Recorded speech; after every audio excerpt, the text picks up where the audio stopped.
What was something you saw you were definitely not supposed to see? I found my dad's will. I was on his computer while he was at work, actually I'm searching for his porn, and ended up finding a strangely titled Word document. At first it didn't seem like a big deal. It contained a note to each of his kids. It wasn't until I got to the last one, my youngest brother, that I realized it wasn't just a will. The start of that line reads something along the lines of, if anything is going to make me change my mind now, it's writing this part. I realized I had found my dad's suicide note. I was about 14 or 15 at the time, and I had no idea how to go about talking to him about it. I decided to just keep it to myself. He started buying us gifts and stuff, and I would get really scared, and I still just kept it to myself. I remember one day on the weekend I woke up in my bed to loud bang coming from my dad's room. I laid there in bed for probably half an hour frozen. Once I worked up the strength, I went to his room and opened the door. He wasn't in the bedroom. I was so confused until I saw that the bedroom window was open. What had happened is that there was a gust, and the wind had slammed the door shut, but my paranoid brain had heard a gunshot. After that I was laughing hysterically, and I don't have much memory of the day past that. Shortly after this incident, my dad had returned most of the gifts he bought us kids, and I slowly started to believe that he had changed his mind. I never confronted him about it until last year, about 14 years or so later, but I never fully accepted that he was okay now. I called him distraught about a separate matter, and he started talking to me about depression. He told me on his own about he had considered taking his life, and went into detail about it, and all I could do was cry and tell him, I know. We talked a lot longer after that, and we were finally able to put it all to rest. Growing up with my little brother and single mom, we never had a lot, but she made sure we always had a safe and decent place to live, and there was always food on the table. She never really ate much. I remember dinners of baked chicken, beef stew, salmon. It was a lot cheaper a million years ago. Good food, nothing terribly extravagant, but always nutritious, yet she barely ever ate. When I was 10, I saw her eating peanut butter and jelly on crackers in her room after dinner. That's when I realized there was never enough food for all three of us. She would cook what we had for my brother and I, and she would eat the bare minimum, always out of sight, so that my brother and I wouldn't worry about the actual level of poverty we were at. I never asked for another material thing from her after that night. When I was in college, I worked at an arcade/mini golf joint that seemed to give zero ducks about actually making money, but was never in any kind of financial trouble. When I got hired, the owner literally said, I pay minimum wage, and I expect to get minimum work for it.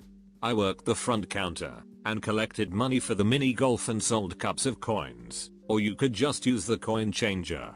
The till was completely busted, and would be off by $50 or more in either direction no matter what you did.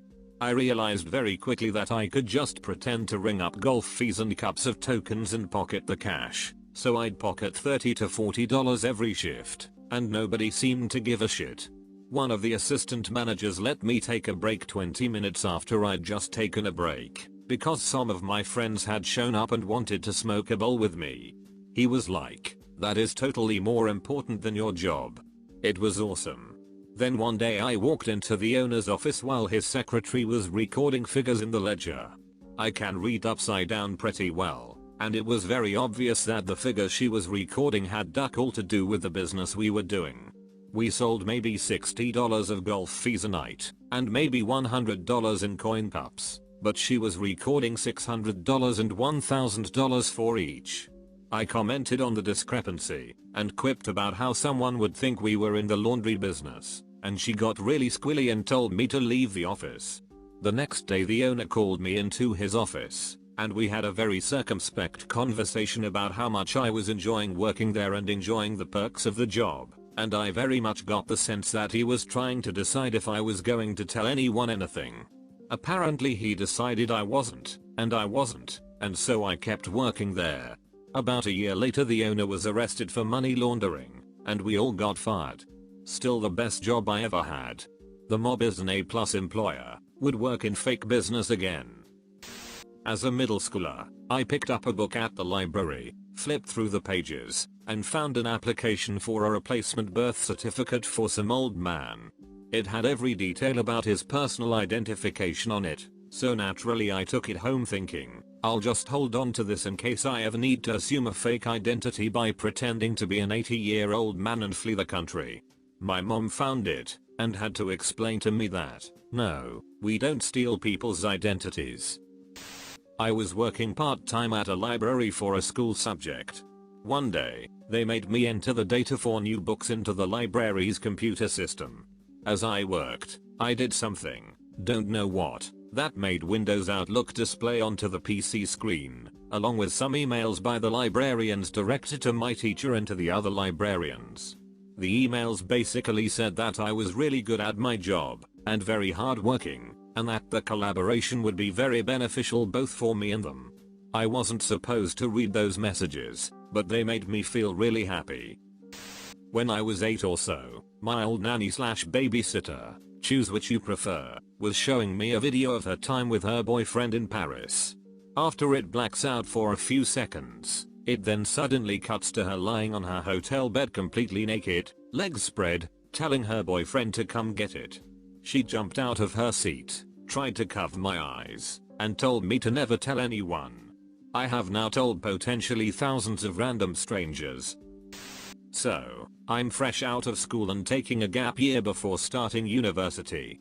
I'd managed to get a job working for the USAF at an airbase in the UK. Details of the job aren't important. So, about 2 AM on this particular night, in early 1988, the runway lights that are normally off come on briefly, for perhaps 30 seconds, then go off.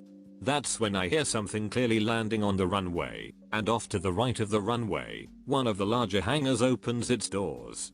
In the pitch black, the light from that hangar is quite spectacular. That's when I see it. A small black triangular aircraft rolls straight into that hangar, and within seconds the doors close behind it. This was my honest thought when I saw that. I was definitely not supposed to have seen that. I put my cigarette, hey, I was young and dumb, out and walked back into my building. A few weeks later, we got our first pictures of the F-117 Nighthawk, followed by a confirmation it existed.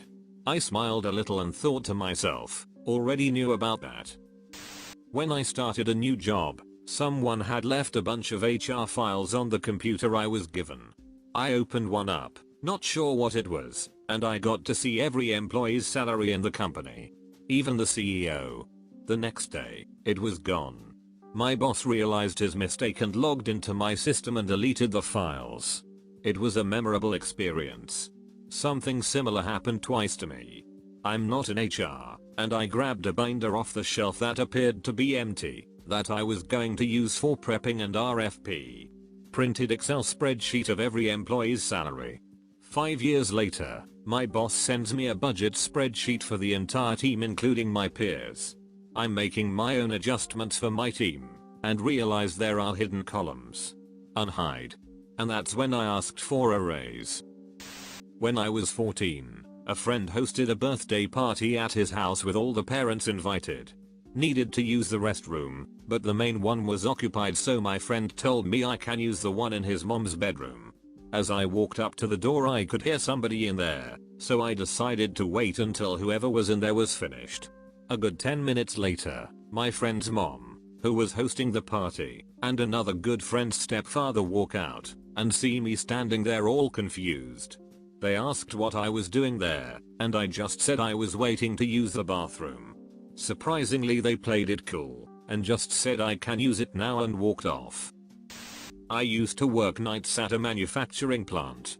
I went to the bathroom one night, picked out my favorite stall and sat on the toilet to spend the next 10 minutes contemplating life. After a few minutes, a male janitor walked in and started cleaning the bathroom. Another minute later, another male janitor came in to help. They were talking to each other in Spanish, and then started kissing near the sinks, not realizing anyone was in the bathroom. I just sat there silently for a while, not knowing what to do. After another minute or two of heavy kissing between the two, I decided to make a few noises so that they knew they weren't alone. My toilet seat creaked when I moved. They both stopped their romance session, looked at my stall, giggled, and ran out of the bathroom, leaving all of their cleaning stuff behind. I quickly cleaned up, flushed and ran out. I actually never saw those same janitors again. I was about 8 or 9, and my parents were going to be out of town, so they had me and siblings stay with the family from our church. Once we got to the house, which was really nice by the way, they had one rule: you can play wherever you want, but the basement is off limits. Me being the little bastard that I was, snuck down there first chance I got, and was supremely disappointed to only find rows and rows of plants growing under lights. Our cat was a little late coming home one evening, unusual for him. I went looking for him, calling his name, not massively loudly as it was late at night in a built-up area. As I walked around a corner to a car park, there he was. He looked like he was just having a bit of a chat with a fox. They looked relaxed, facing each other, sitting and chilling out. I called his name, and he looked at me, seemed flustered, looked back at the fox, then me, almost as if he was saying, "He's not with me, I don't know him." I called him again, and he chased the fox into the bushes before trotting over to me. I'm sure I crossed an animal line. Similar story, once I came home late at night when everyone else was asleep. My cat was sitting on the chair on the porch, and there were about 5 or 6 strange cats sitting in the porch or the steps, all facing him. I watched for a moment, and they seemed totally relaxed, all sitting with neutral body language. I took a step forward, they heard me and scattered in an instant, and my cat calmly asked to be let inside. He was fat, irritable, and a badass killer. I from then on assumed him to be some sort of cat mafioso. Happened in New Jersey by the way. Not me but a coworker, several months before I started at the company. Big boss man comes back from a site visit, weekend at his cabin not too far from site. Has someone burn all photos from his camera to a CD, and makes a couple of copies. One copy is with my coworker and another guy looking at photos from site. Suddenly the photos of the site trip ends, and there are topless photos of Big Boss Man's wife at their cabin on the disk. But wait, there's a twist. Another copy of the same set of photos was currently in the boardroom PC where Big Boss Man is showing photos to the client. My coworker doesn't know what to do, tells our lead administrative assistant. She confidently marches into the boardroom and ejects the disk, interrupting the meeting. Big Boss Man asks, "What are you doing?" She simply says, "There's a problem with the disk," and leaves. Edit. Everyone is praising the AA with bigger balls than anyone else. Yes, she's amazing, and no, she never got in trouble. She was the second employee that was hired when Big Boss Man started the company 2 decades ago. This event happened almost 9 years ago now, and she's still an indispensable employee. My coworker who unexpectedly saw the boobs never heard what happened after that. Nobody talked about it, and everyone just carried on like it never happened. Some sort of spy level information swap. A couple of years ago, I was sitting on a bench in a really busy shopping street, just having a drink and just watching people basically. At some point a man and a woman, both dressed really classy, that kinda stood out for me, came walking down the street, both from opposite directions, and almost brushed each other when passing by. In a split second, I saw the woman passing a note, at least it looked like paper to me, to the man. They never looked at each other, didn't slow down their pace, changed posture, facial expression or anything. Just walked straight ahead on their way casually. Just when they passed each other, she slipped a note in his hands, really fast and stealthy. Whatever it was pretty obvious that those two weren't meant to be seen together. The meeting was pre-arranged deliberately on a really busy spot, and whatever they swapped was secret. I'm very sure I wasn't supposed to have seen that, and I probably was the only person who saw that. Freshman year of college, walk into the kitchen area late at night, and there's my girlfriend sitting on the counter, making out with one of my good friends. I just left quietly without them noticing, and cut off all contact with both of them. So, pretty sure I wasn't supposed to see that. Edit. Saw them both together about 20 years later at Costco, so I guess it worked out for them.